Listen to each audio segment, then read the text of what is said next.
Hello, Tote Nalga here. You can call me Tote. I had a comment on my previous video from Felix. He's also in Germany where I live, and he had a question regarding the gauges that needed to pick locks in Europe, but specifically Germany. 25 thousandths Felix will work for most. Occasionally you might need a thinner one, but many of them you can work just fine with the 25 thousandths. Now regarding starter kits, I know I made some suggestions before, and that's why he commented to me, because he remembered a comment I made on a video regarding starter kits, I think from LockNoob, if I remember. It's been about 2 or 3 years ago, maybe a little longer, I don't remember. Really all you need, and you can corroborate this with someone who's been picking locks about as long as I have. She started in 1975. Her name is Christina Palmer. You know her from coming out with these wave rake designs, the continuation of what was a big hit in the 80s, the Bogota. Now, she uses computer design, metallurgy, and everything to design her picks, and she's a wonderfully gifted woman. She's just fantastic, and she's been doing this about as long as I have, and she's come up with these designs. Now, regarding what you really need to open 90% or more of all locks you'll encounter out in the real world. I'm not talking about lock sport, okay? Out in the real world, and she'll agree. You can look at her page on Elvencraft and lock pick recommendations, and it's got it listed down there. It's quite a good read. You should check it out. I may put the link in the description. And but she agrees. The only two picks you need, hooks, and this is true for not only those in the field that know they always use these nearly all the time, as well as beginners just starting into the hobby of lock sport or just lock picking in general. The short hook and the medium hook. These are the two that you need. You can get into more than 90% of all locks real world with these two hooks. So that's what you should focus on getting as a beginner. You don't necessarily have to get beginner kits. If you can afford it, yeah, go ahead. It's got a few things that you can play with. I have all kinds of stuff that I play with, but it's not what I use in the real world. Those are the two. Rakes, Christina Palmer's wave rakes. These are absolutely fantastic. And I use the Quint in a sinusoidal because it's a little more gentle, and I can get harder to rake locks to open, and often with security pins. Get them mostly set, and get false sets where I just run in with a hook behind it and hit the last couple, and I have it open. Now, the quad, I prefer the cycloid because it's a little more aggressive, and it's good for zipping. I'll show you what I mean. Here's a typical North American lock, Master. Y'all have heard of them. They're really not much to them. Boy, they're not that great, but they're great for zipping. The cycloid style, they're a little more aggressive. You take a lock and you just see, and it's open. So, of course, I can do it with the sinusoidal quad, but I've had a lot of practice. But generally, the more aggressive, it's a little better. Now, these 4 items are what you need. Now, you may be wondering why I have the rakes in 18 thousandths. Well, the reason for that, instead of 25 thousandths, is you're never going to be as aggressive with rakes as you are with hooks. And you shouldn't be aggressive anyway, because you're going to bend your picks. There's no lever and fulcrum action going on like you use with a hook that you do with a rake. Now, there's some rocking, but you're using a light touch. That's how you use a rake, is a light touch, and then you're moving in and out mostly, and a little bit of rocking. But you're not going to use that much force, so the 18 thousandths is good for that, and I can get into more locks if I need to, and only carry 1 set of rakes. Now, 2 more that I really prefer also, they're from Sparrows. In addition, now Christina Palmer, I think, may disagree on this. She thinks these are the only two rakes. Of course, she is absolutely correct on these two hooks. I wholeheartedly agree. These are the two that I've used for years, mainly for lock picking, for SPP work. But these two from Sparrows, there's a guy named Wizwazzle. I've watched his stuff years ago, and he kind of faded out. I don't know what happened to the guy. He's up in Canada, or over in Canada, however you look at it geographically. He came up with these designs for Sparrows. The first is the modified snake rake. They call it the Best Buster. It's modified to where if you have to, you can go in without slamming into the pins. Of course, it's mostly a withdrawal strut. But this thing, I can get into most cabinets, mailbox locks, etc. if I don't have a jiggler on me, a jiggler key. That's absolutely fantastic. But here is the real thing that he come up with. And it takes practice to get used to using sinusoidal patterns. But the worm rake that Wizwazzle just thought up, I don't know, boy, that guy's just great. This thing, the distance between the peaks is slightly smaller than the quad, but slightly larger than the quint, the quint. So it's like in between, but it's perfect. In fact, many of the harder to get open locks I can open with this. The easy locks, the wave rakes may be a little faster, but not by much. I could still get them with these. That being said, if I was on an island and I can only carry one rake, this would be it. But that's just me. But then again, I have a lot of experience with raking, having done covert entry. So that's what this is about, and this is really ideal. However, these wave rakes are also just so beneficial. You have to have these. So these are really what you need. These four, and if you want a set of the same two hooks in 18 thousandths, get them. And then my preference in my EDC, I carry these as well. Now regarding tension wrenches, I carry two types of top of keyway for a reason. In North America, mainly these two, and I know a lot of my viewers are in North America, and I'm from there, I'm from Texas, but 40 thousandths and 50 thousandths are what you need mostly. 30 thousandths in Europe, sometimes with the occasional thin lock, but in North America, mostly 40 and 50 is all you need. Top of keyway, but with no teeth. Christina Palmer has this mentioned on her Elvencraft page as well, and I wholeheartedly agree. I have many others. These come with no teeth. These are from Peterson, but I have other ones too, and she has her own line of picks and tensioners now on Multipick, and you should really check them out. And she has hers with no teeth. I have other standard pry bars that I've filed the teeth off or sanded them. Now, the reason I have two types, I have this set also in 40 and 50 thousandths, is because sometimes you're tensioning on the top of the lock, okay? But say you're on a door and for some reason, it's not that often, but every now and then you come across something really dumb, and you got an obstruction up here, right? So you can't really use it, okay? And especially when you have it in an EDC, something flat like this. So what do? This is where I use this style, and I can come into the lock from the left side and tension top of keyway that way. That way I'm free from the obstruction, and I can still get good top of keyway tension as I'm working the lock. And then when it comes up, of course, I get it open up to the obstruction, and then the rest of the way I can get with, I don't know, my pick, or stick another down the bottom of the keyway and finish turning it. So there you go. Anyway, there's something else I wanted to discuss that some people that I've noticed, it really doesn't have that much to do with this. It's not essential, but I don't want it to be given up, and that's the city rake. If you want to keep it on your bench for your home set, these are great, and I'll tell you why.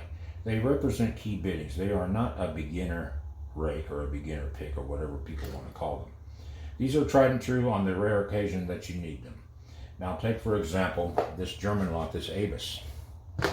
I will pop that shut, and this is where these bottom of keyway, which I will get to here in just a second, come in handy.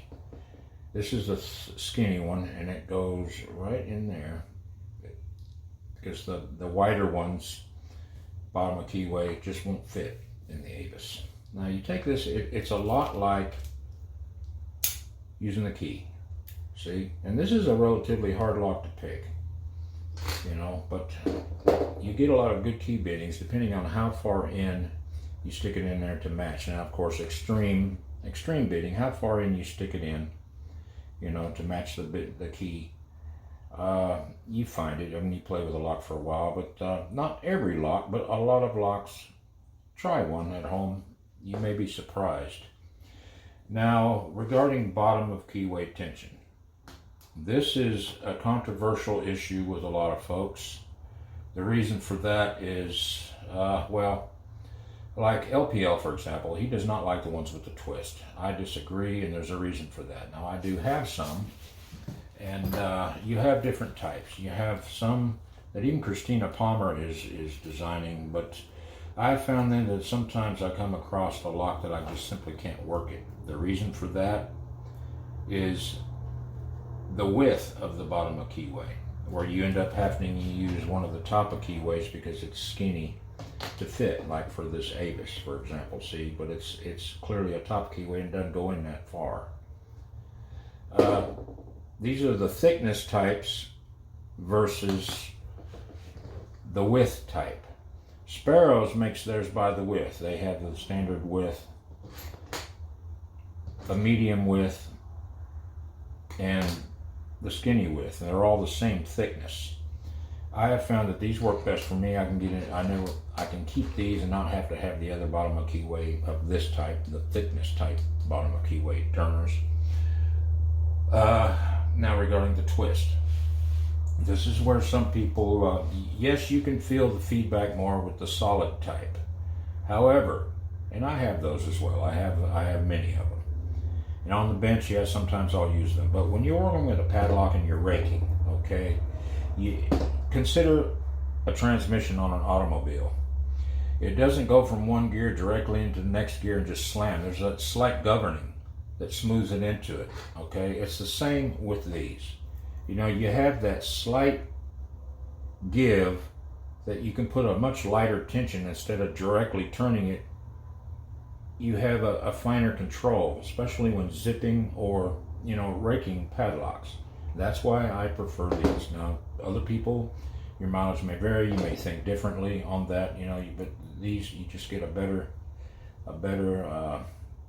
you know, just, you never have to use hard tension when you're raking. You can just get a slight touch, and you can, especially when you're zipping them, like I just did earlier. Well, I hope this helps regarding lockpicks, and those of you out there looking to get into it.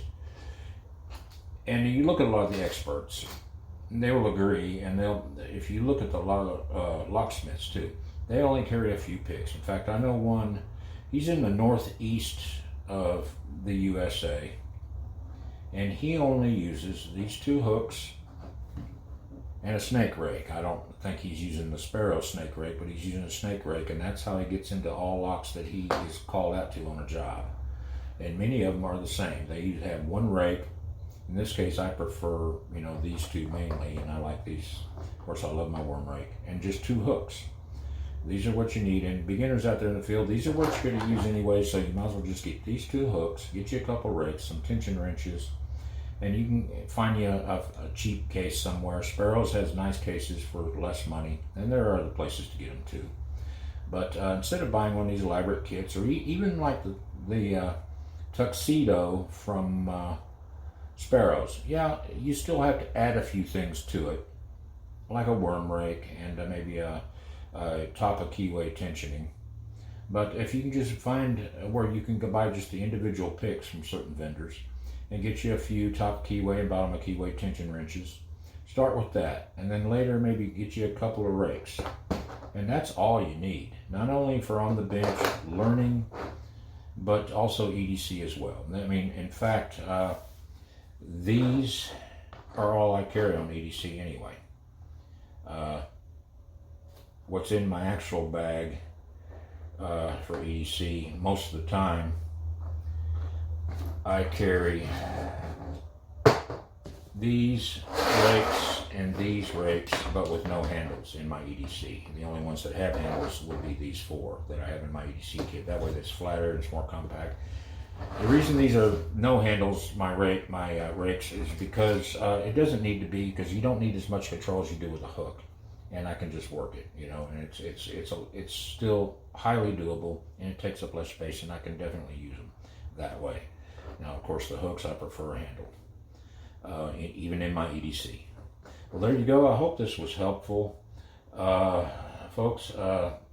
Those of you getting into lock sport or just lock picking as a hobby, not even necessarily into lock sport, but just as a hobby for whatever reason, if you can help people or even help yourself on that rare occasion where you're locked out but you happen to have your EDC in your pocket, hey, you know, I wish you well, and make smart choices. And that's why I decided to put this up, because not only Felix on my last video, but I've been getting them over the years. A lot of people asking me, well, what do you recommend? What do you recommend? So I thought, well, since I finally started uploading to my channel, the last video, which was mainly for my buddy Josh over in Australia. Since I had some views and a lot of people were asking me about it, some of my friends saw it too for some reason.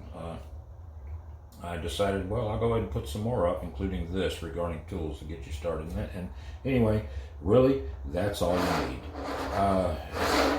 Start out with just these 4. And if you want to get the lesson, you can add these on later, but that's really all you need. You don't need all the foo-foo special twin rakes and triple peak Bogotas anymore, because you have these.